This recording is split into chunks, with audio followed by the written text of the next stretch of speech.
वाराणसी के आयुक्त सभागार में वाराणसी के कमिश्नर दीपक अग्रवाल व जिलाधिकारी कौशल राज शर्मा का प्रेस वार्ता का आयोजन किया गया। कमिश्नर दीपक अग्रवाल मंडलीय सभागार में कोविड के संबंध में अधिकारियों के साथ अति आवश्यक बैठक की और अपने पत्रकार वार्ता के दौरान उन्होंने कोरोना के बढ़ते मामलों के साथ ही वैक्सीनेशन को सबसे महत्वपूर्ण हथियार बताया। उन्होंने कहा कि वर्तमान में कोविड की तीसरी लहर देखने को मिल रही है और देश में कोविड के केसेस लगातार बढ़ते जा रहे हैं। वाराणसी भी इससे अछूता नहीं है। उन्होंने आगे कहा कि हालांकि यह वेव एक माइल्ड वेव है और इसमें हॉस्पिटल में भर्ती होने वाले मरीजों की संख्या बहुत ही कम है, यहाँ तक कि शून्य के बराबर है। पिछले 2 लहरों और इस लहर में यह देखने को मिला है कि वैक्सीनेशन ने एक अहम भूमिका निभाई है। इस बीमारी की रोकथाम और गंभीरता को कम करने में वैक्सीनेशन एक महत्वपूर्ण हथियार सिद्ध हुआ है। वैक्सीनेशन के अभियान को 100% के करने के उद्देश्य से जनपद में जो महाअभियान 15 और 16 जनवरी को चलाया जाने वाला है, उसकी जानकारी देते हुए कमिश्नर दीपक अग्रवाल ने कहा कि वर्तमान में जनपद में 97% लोगों को पहला डोज, 60% को दूसरा और इसी के साथ ही कुछ दिनों से जो 15 से 18 वर्ष तक के बच्चों को भी वैक्सीनेशन कराई जाने की प्रक्रिया शुरू हुई है, उससे एक अच्छी प्रगति वाराणसी में देखने को मिल रही है। मगर इस अच्छी प्रगति को संपूर्ण प्रगति में बदलने के लिए 100% वैक्सीनेशन तक पहुंचने के लिए जनपद द्वारा एक महाअभियान चलाया जाएगा।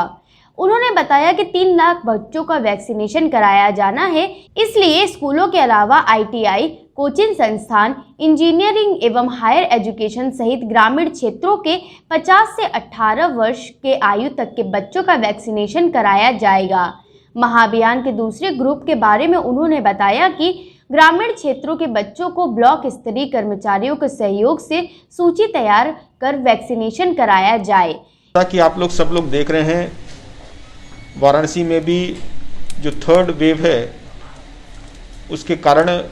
केसेस की संख्या में लगातार बढ़ोतरी हो रही है। इसके लिए वैक्सीनेशन एक बहुत बड़ा कारगर हथियार सिद्ध हो सकता है कि हालांकि 3rd वेव में सिवियरिटी जो डिजीज़ की है वो काफ़ी माइल्ड है, लेकिन फिर भी आने वाले समय में अपना सुरक्षा चक्र मजबूत करने के लिए वैक्सीनेशन एक कारगर कदम हो सकता है। वर्तमान में जो जनपद की पॉपुलेशन है उसके हिसाब से करीब 97% को फर्स्ट डोज लग चुका है और विगत कुछ दिनों से जो 15 से 18 साल की उम्र के बच्चों का वैक्सीनेशन हुआ है उसमें भी जनपद ने ठीक ठाक प्रगति की। लेकिन अब जनपद ने एक ये निर्णय लिया है कि हम लोग इसको 100% वैक्सीनेशन पूरे जनपद का कराएंगे, जिससे कि जनपद वाराणसी एटलीस्ट एक पूरा का पूरा सुरक्षा चक्र में घिर जाए। और हम लोग अगर आने वाले समय में वेव की कोई संख्या बढ़ती भी है तब भी एटलीस्ट सिवियरिटी ऑफ डिजीज़ और हॉस्पिटलाइजेशन से बच जाए, क्योंकि वर्ल्ड वाइड ये देखा गया है कि वैक्सीनेशन डिजीज़ की सिवियरिटी को कम जरूर कर रहा है। इसलिए हम लोगों ने एक स्ट्रैटेजी बनाई है कि 15 से 18 साल की उम्र के लिए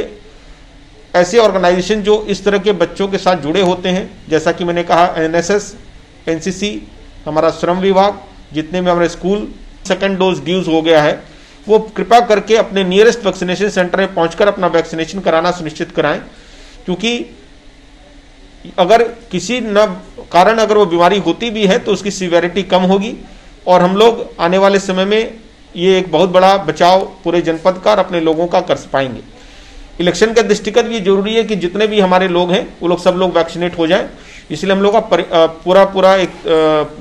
तैयारी है कि हम लोग 20 जनवरी तक इस 15 से 17 साल के सभी बच्चों को, 15 से 18 साल के सभी बच्चों को हम लोग अपना फर्स्ट डोज लगवा लें और हम लोग 15 फरवरी तक जो हमारा 2nd डोज के जितने भी लोग बचे हैं उन 2nd डोज को पूर्ण कराकर एटलीस्ट जनपद वाराणसी को 100% वैक्सीनेशन हम लोग कराना सुनिश्चित करें। सर, क्या वाराणसी में ओमिक्रॉन के कुछ संभावित मरीज मिले हैं? देखिए, ऑब्वियसली जब ओमिक्रॉन इतनी तेजी से बढ़ रहा है तो जो भी हमारे केसेस निकल रहे हैं, कल 400 से ऊपर केसेस आए, उसके पिछले दिन 395 केसेस आए और जो एक वर्ल्ड वाइड और जो अपना यूपी का ट्रेंड निकल रहा है कि ऑलमोस्ट 93% केसेस जो है हमारे ओमिक्रॉन के हैं, तो ये तो कहना एकदम उचित होगा कि हमारे यहाँ भी ओमिक्रॉन के केसेस हैं, और लेकिन इस बार एक अच्छी बात यह है कि अभी तक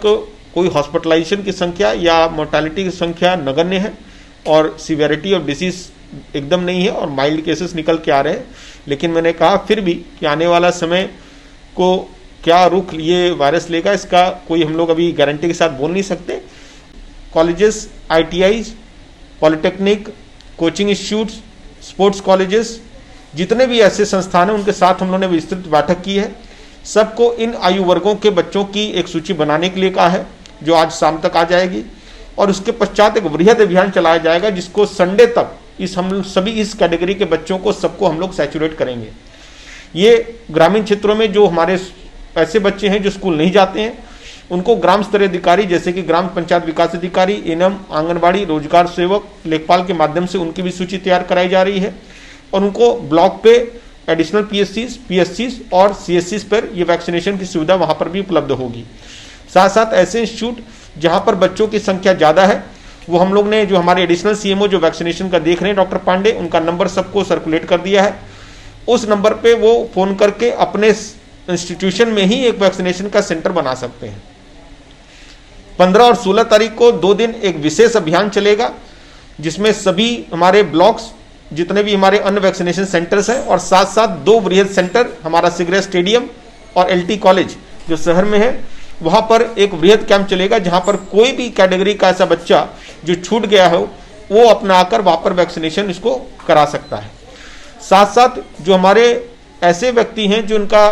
फर्स्ट डोज लग चुका है और उनका सेकंड डोज ड्यू हो चुका है, उनकी भी संख्या करीब 3 लाख है, उनको हम लोग अपने इंटीग्रेटेड कमांड कंट्रोल सेंटर से फोन भी करवा रहे हैं। साथ साथ आप लोग के माध्यम से अपील कर रहे हैं कि जिन का वहीं कमिश्नर के बाद जिलाधिकारी कौशल राज शर्मा ने अधिकारियों को निर्देशित करते हुए कहा कि रविवार शाम तक जनपद के समस्त 15 से 18 आयु के बच्चों का वैक्सीनेशन कराना सुनिश्चित कराया जाए। उन्होंने जिला अल्पसंख्यक कल्याण अधिकारी को निर्देशित करते हुए कहा कि मदरसों के निर्धारित आयु वर्ग के बच्चों का 2 दिन के अंदर वैक्सीनेशन कराया जाना सुनिश्चित कराए। उन्होंने युवा कल्याण, नेहरू युवा केंद्र, रेड क्रॉस, चाइल्ड लाइन एवं नागरिक सुरक्षा संगठन के अधिकारियों को निर्देशित करते हुए कहा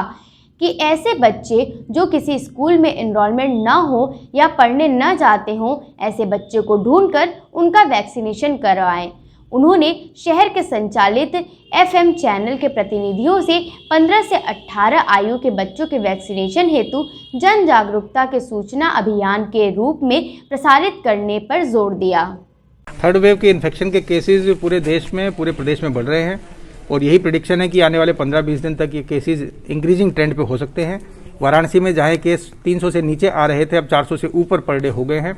इसी में बच्चों का जो प्रतिशत है अफेक्ट होने का, वो भी प्रदेश व्यापी 7 से 8% हो गया है। इसको देखते हुए पूरी ये आशंका है कि केसेस भी बढ़ेंगे और इन्फेक्शन भी बढ़ेगा। इसके बचाव के लिए हमारे पास वैक्सीनेशन का बड़ा हथियार मौजूद है। उसी को लेकर एक तेजी जो है इस कार्य के लिए की गई है। सबसे पहले उन बच्चों को प्रोटेक्ट करने की जिम्मेदारी हम लोगों ने 5 दिन के लिए ली है कि 16 जनवरी तक हर हालत में प्रयास करके जो 15 से 18 वर्ष के बीच के बच्चे हैं उनका वैक्सीनेशन पूरा करा लिया जाए। तो ऐसे शिक्षण संस्थाएं और जहाँ पे स्कूल गोइंग बच्चे नहीं हैं वहाँ पे NGOs और हमारे वॉलंटरी संस्थाएं, साथ ही जो विभाग जो मलिन बस्तियों में या अन्य जगहों पे डील करते हैं जैसे डूडा है, और हमारे संगठित असंगठित क्षेत्र में जो कार्य करते हैं उसके लिए लेबर डिपार्टमेंट है, जो हमारे भट्ठों के लिए है वो माइनिंग डिपार्टमेंट है, इन सब विभागों को भी जिम्मेदारी दी गई है कि नॉन स्कूल गोइंग बच्चे अगर हों तो उनको भी हम लोगों को इसी 5 दिन के अंदर कार्य करना है। मेगा कैंप्स की व्यवस्था भी सैटरडे संडे को कराई जा रही है कि छूटे हुए बच्चों को हम लोग स्टेडियम में, LT कॉलेज में लाके सैटरडे और संडे को हम लोग उनका वैक्सीनेशन करा सकें। 10वीं तक के जो स्कूल बंद थे वाराणसी में 16 तारीख तक, उनको भी केवल वैक्सीनेशन पर्पज से खोलने के पुनः आदेश दे दिए गए हैं कि ऐसे सारे बच्चों को स्कूल में वैक्सीनेशन के लिए बुलाया जाए, वैक्सीनेशन करा के वापस घर भेज दिया जाए। उन स्कूल को ही केंद्र बनाने के लिए करीब 100 वैक्सीनेटर्स की अलग से टीम बनाई गई है। और वैक्सीन अवेलेबल कराने के लिए, क्योंकि इनको केवल कोवैक्सीन लगती है, वो ऐसी वैक्सीन भी स्टेट से अलग से प्रोक्योर की गई है, क्योंकि 5 दिन में हमें सारा कार्य करना है। तो लगभग 2 लाख की एक्स्ट्रा वैक्सीन भी हम लोग प्रोक्योर कर रहे हैं। तो इन सारे रिसोर्सेज को मिला के और डेली मॉनिटरिंग करके हमारा पूरा प्रयास है कि आने वाले 5 दिन में हम लोग सारे बच्चों को वैक्सीनेट करा दें। इसके बाद हम लोग फोकस करेंगे सेकेंड डोज छूटे हुए जो लोग हैं पूरे डिस्ट्रिक्ट में, लगभग 10 लाख लोग होते हैं 37% लोग जिन्होंने फर्स्ट डोज तो ले ली है लेकिन सेकंड डोज अभी तक नहीं लगवाई है, उनके ऊपर फोकस करके प्रतिदिन लगभग 40,000 लोगों को वैक्सीनेट करते हुए हम लोग कोशिश करेंगे कि एक महीने में 15 फरवरी तक उनको भी वैक्सीनेट कर लिया जाए, ताकि कोविड की कोई वेव उनको असर ना डाल सके और वो बीमार भी हों तो हॉस्पिटलाइजेशन की आवश्यकता ना हो। इलेक्शन वाराणसी का 7 मार्च को है। पूरी कोशिश है कि फरवरी महीने में पूरा डिस्ट्रिक्ट वैक्सीनेट हो जाएगा तो इलेक्शन का भी कोई भीड़ भाड़ का असर किसी भी प्रकार के व्यक्ति को बीमार करने के लिए नहीं आएगा। इसके लिए जिन भी संस्थाओं का, विभागों का सहयोग चाहिए उनकी प्रतिदिन मॉनिटरिंग की जा रही है। मीडिया के माध्यम से, FM के माध्यम से या जितने भी हमारे सोशल मीडिया के प्लेटफॉर्म्स हैं उनके माध्यम से हम पब्लिक से रिक्वेस्ट कर रहे हैं कि इसमें सहयोग करें। जैसे वाराणसी में फर्स्ट और सेकंड वेव में अच्छा काम हुआ था, वैसा ही सहयोग करके पब्लिक थर्ड वेव में भी इस पुनीत कार्य को करे।